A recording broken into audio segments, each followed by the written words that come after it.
The paratrooper was taught to use a wide range of weapons and equipment, which would enable him not just to take an enemy position, but also to hold that position stubbornly until relieved by ground troops.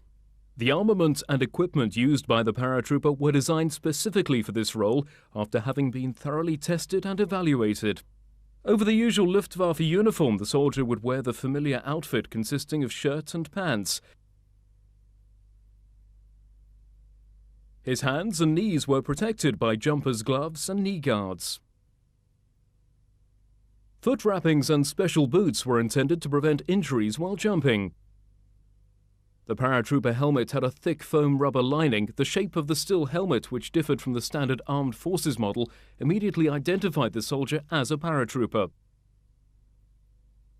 The belt, the gas mask, the cartridge pouches, 2 rations bags and 2 canteens completed the equipment carried on the body. Packed in their own containers, the weapons accompanied the men to the scene of the action and were dropped with them. Officers and non-commissioned officers who instructed one course after another were performing a highly responsible service.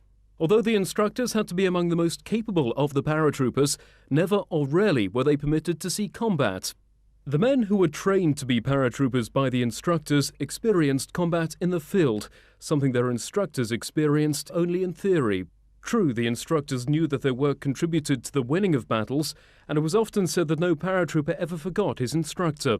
In the toughest actions, the example of the instructor appears before a fighting man, and remembering him often helps master even the most difficult situations.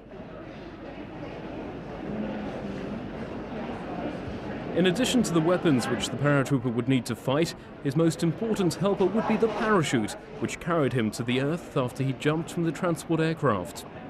The designers of the German service parachute, which was used by the entire parachute corps, did everything humanly possible to ensure the safety of the jumper. Only the very best materials were used in the factories. Each parachute underwent numerous checks before it reached the machines where it received its final form.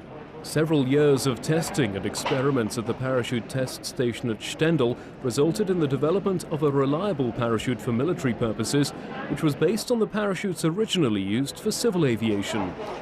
Designated the RZ-1, the first operational parachute was a semicircular back-mounted parachute with 28 sections with a surface area of 56 square meters.